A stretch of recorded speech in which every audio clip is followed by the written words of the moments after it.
আসসালামু আলাইকুম। রুবেল টেক জোনের সকলকে স্বাগত জানাচ্ছি। আজকে থেকে যে নতুন ভিডিওটি নিয়ে আমরা হাজির হব সেটি হচ্ছে মাইক্রোসফট ওয়ার্ডের এ টু জেড ধীরে ধীরে আলোচনা করার চেষ্টা করব। নতুন শিক্ষার্থী বন্ধুদের জন্য এটা খুবই কাজে আসবে। শেখার কোনো বয়স নেই, জানার কোনো শেষ নেই। তো আমরা শুরু থেকেই এ টু জেড মাইক্রোসফট ওয়ার্ডের বিষয় নিয়ে আলোচনা করব।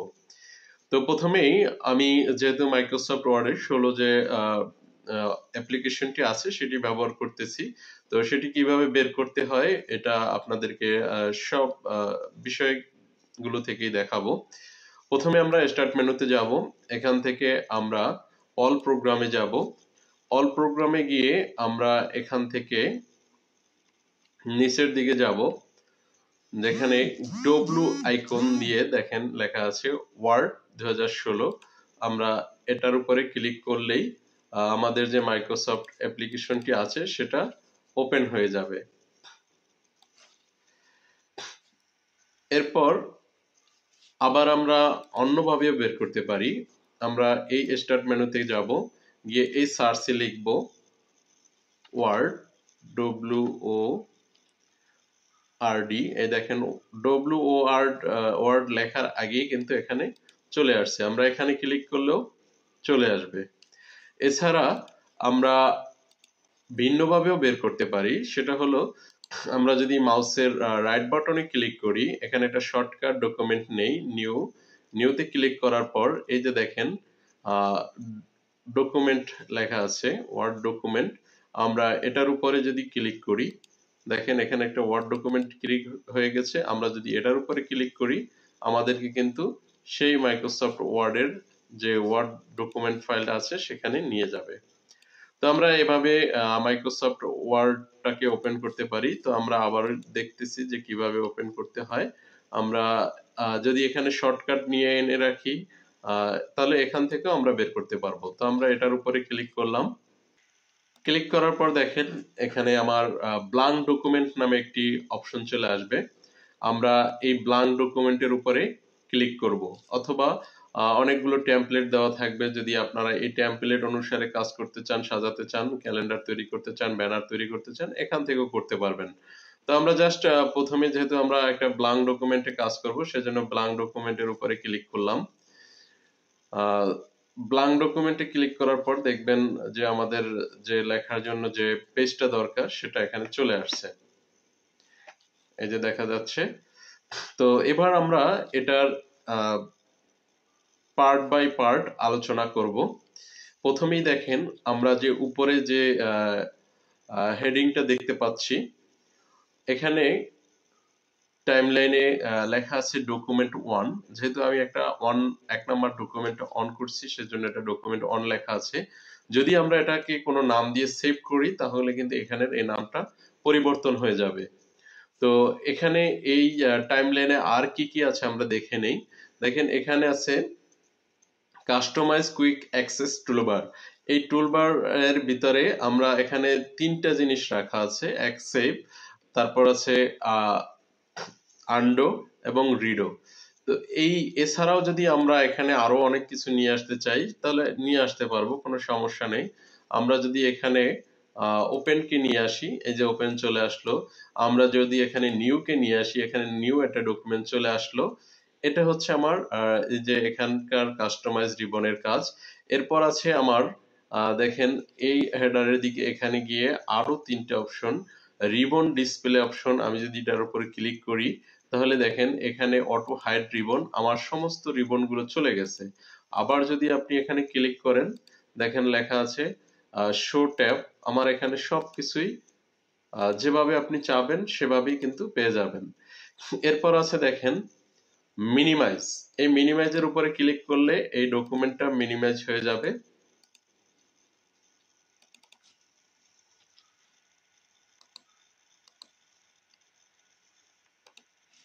আচ্ছা, এরপর আছে আরেকটা মিডল মিনিমাইজ। এটার উপরে ক্লিক করলে মাঝারি আকারের হয়ে যাবে। এরপর আছে ক্লোজ। আমি যদি ক্লোজের উপরে ক্লিক করি, তাহলে পুরো ফাইলটাই বন্ধ হয়ে যাবে। এটা হচ্ছে আমার মেইন টাইমলাইনের কাজ। এবার আসেন আমি যদি এখানে ফাইল মেনুর কাজগুলো দেখতে যাই, সেক্ষেত্রে আপনাদেরকে প্রথমেই বলছিলাম যে আমার ডকুমেন্ট এখানে যে আছে টাইমলাইনটা, এখানে নামটা কিন্তু পরিবর্তন হয়ে যাবে। তো সেজন্য আমরা প্রথমেই আমি এখানে যদি দু একটা লাইন লিখে নিই তাহলে হয়তো ভালো হবে। এটা আপনাদেরকে বুঝাবার জন্য আমি চেষ্টা করতেছি। এখানে যে ডকুমেন্টটি আছে সেটি যদি আমরা পরিবর্তন করতে যাই তাহলে আমাদের প্রথমেই ফাইল মেনুতে কাজ করতে হবে। তো ফাইল মেনুতে কাজ করার আগে আমরা এখানে দুটো লাইন লিখে নেই।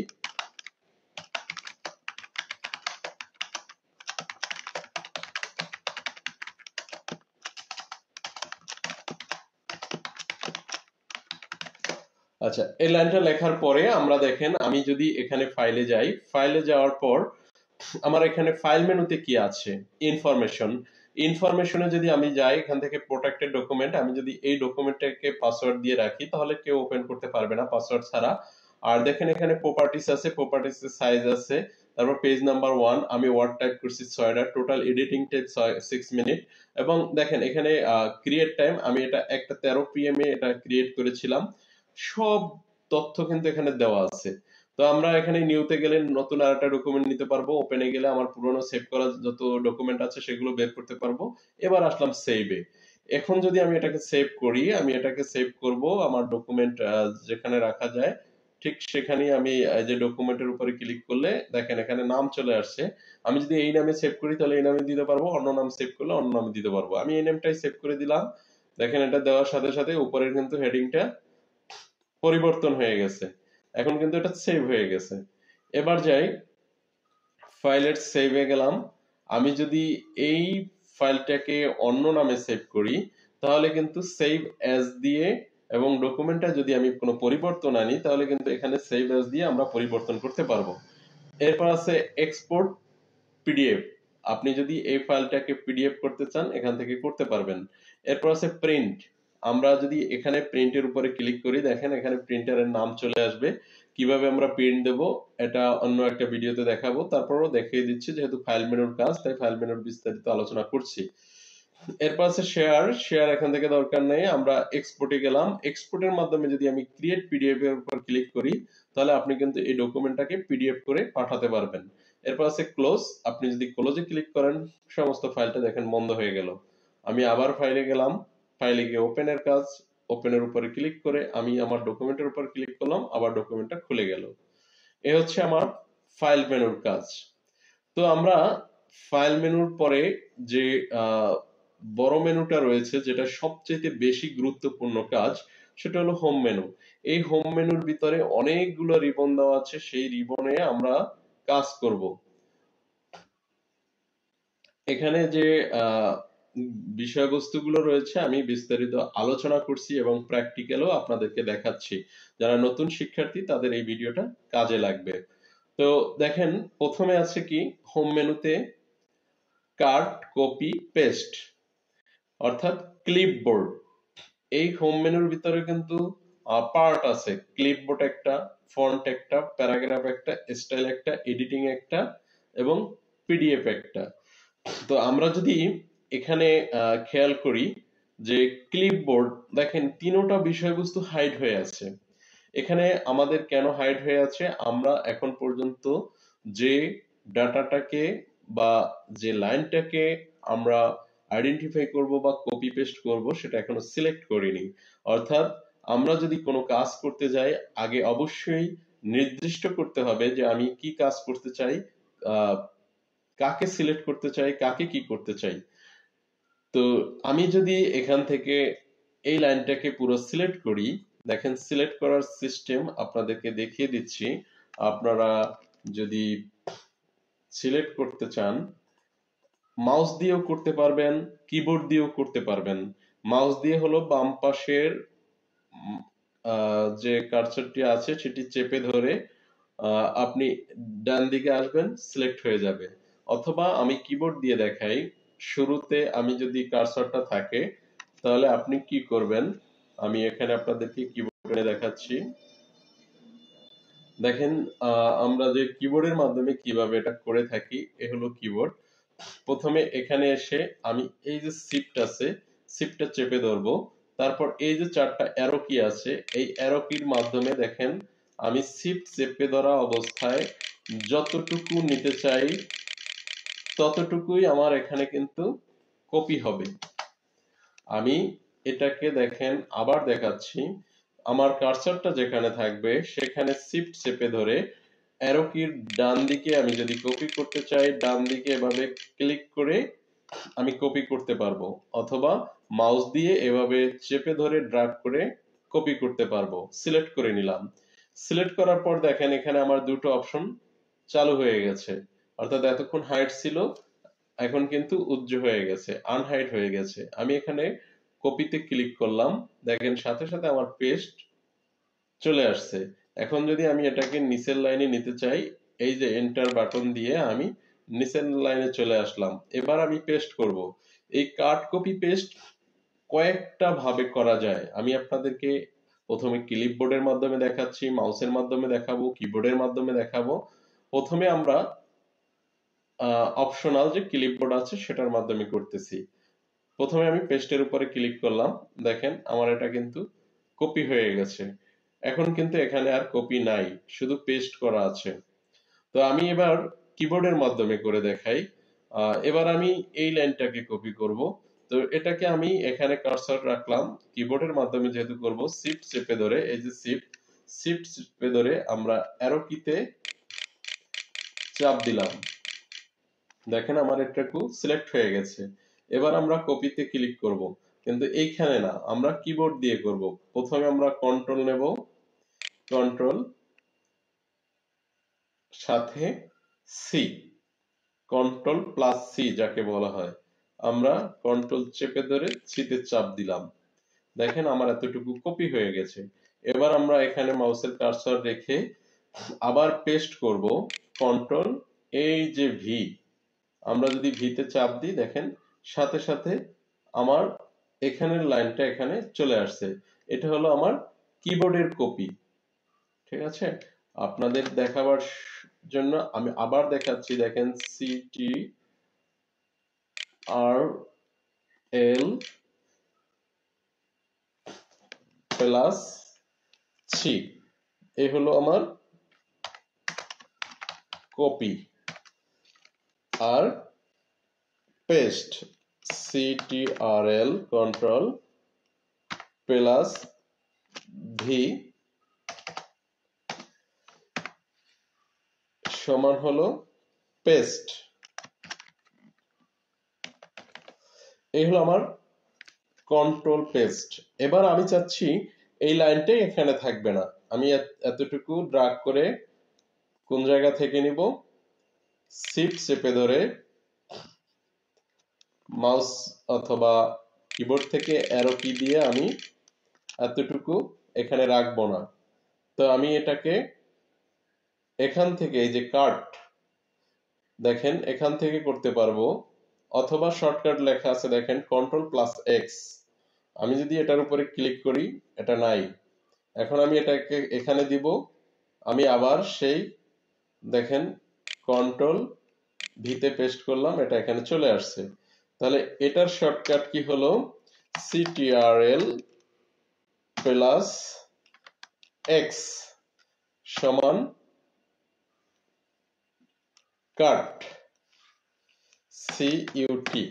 এখন দেখেন আপনাদের প্রশ্ন থাকতে পারে যে কপিতে সি আসছে, কাটে কেন এক্স আসলো? যেহেতু সি একবার চলে গেছে শর্টকাটের জন্য, যার কারণে এক্স চলে আসছে। আর ভিতে কেন পেস্ট আসলো? অর্থাৎ আমাদেরকে প্রিন্ট করার বেশি কমান্ড ব্যবহার করা হয়, যার কারণে কন্ট্রোল পি দিয়ে প্রিন্ট হয়ে থাকে আর ভি দিয়ে পেস্ট হয়ে থাকে। তো এই হলো আমার ক্লিপবোর্ড। এবারে আমরা এখান থেকে দেখব ফন্ট। এই ক্লিপবোর্ডের উপরে যদি আমরা ক্লিক করি, দেখেন এখানে কিন্তু আমার বিস্তারিত দেখাবে আমি কি কপি করছি আর কি পেস্ট করছি। তো এবার আমরা ফন্টের উপরে একটু ক্লিক করি, এটা হচ্ছে ফন্ট পরিবর্তন করার একটা মাধ্যম। এখান থেকে আমরা ফন্ট পরিবর্তন করে বাংলা, ইংরেজি, font style, size, font colour, underline style এবং বিস্তারিত এখান থেকে করা যায়। তো আমরা যদি এছাড়া আলাদা আলাদা করি, সেক্ষেত্রে দেখেন আমি এই লাইনটা সিলেক্ট করলাম,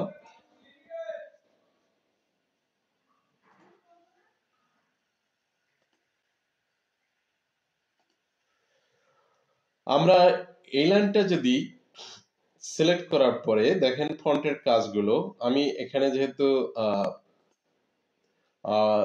ইউনিকোডে লিখেছি তাই পরিবর্তন হবে না, কিন্তু এখানে আসেন যদি এখানে ইংলিশ থেকে আমি এখানে ইংরেজি ফন্ট আমি পরিবর্তন করে দেখাই বিভিন্ন স্টাইলে, দেখেন এটা কিন্তু পরিবর্তন হয়েছে। এটা হচ্ছে এখান থেকে ফন্ট এবং এই হচ্ছে সাইজ। আপনি যত সাইজ বাড়াবেন এটা বড় ছোট হবে। আপনি যদি এখান থেকে এই যে দুটো আছে দেখেন এখানে আপনার ফন্ট সাইজ আপনি এখান থেকে বাড়াতে পারবেন, কমাতে পারবেন। আবার আপনি যদি কিবোর্ড দিয়ে করতে চান সেক্ষেত্রে আপনি কিবোর্ড দিয়েও করতে পারবেন। আমার এটা সিলেক্ট থাকা অবস্থায় কন্ট্রোল এই যে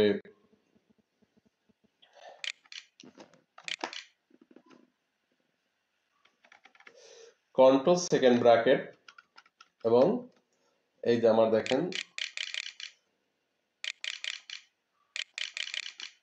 এটা দিয়েও আপনারা কন্ট্রোল চেপে ধরেও বাড়াতে কমাতে পারবেন।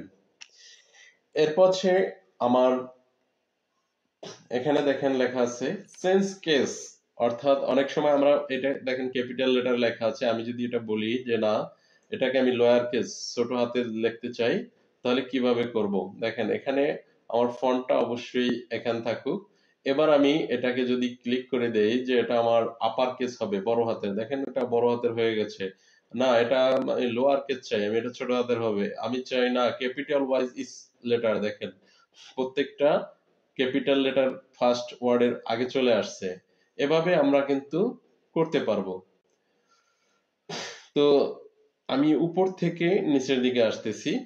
এরপর হচ্ছে আমার দেখেন এগুলো আমি টেবিলের ভিতরে আটকিয়ে দিলাম, দেখছেন। অর্থাৎ আমার কিন্তু ওয়ার্ড অনেকটা সহজ যদি একটু বোঝা যায়। এখানে দেখেন ফর্মুলা আছে, আপনি যেভাবে চাচ্ছেন সেভাবে করা যাবে। তো আমি ফন্টের এই সাইডে আসি, দেখেন এটা হলো বোল্ট, এটা হচ্ছে ইটালিক।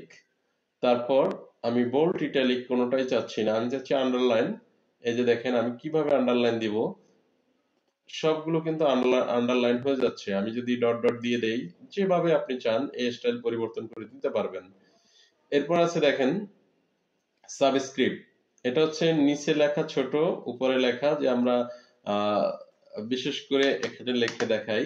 আমার একটা সাবস্ক্রিপ্টে উঠিয়ে নিলাম, আন্ডারলাইনটা উঠিয়ে নিলাম, আমি লিখলাম এ, এটারে এ স্কোয়ার লিখবো, এখানে লিখলাম, ক্লিক করলাম টু, আবার এই সাবস্ক্রিপ্ট উঠিয়ে দিলাম প্লাস বি স্কোয়ার লিখবো, এখানে দেখেন টু দিয়ে দিলাম, এ স্কোয়ার প্লাস বি স্কোয়ার হয়ে গেল। এটা হচ্ছে আমার সাবস্ক্রিপ্টের কাজ।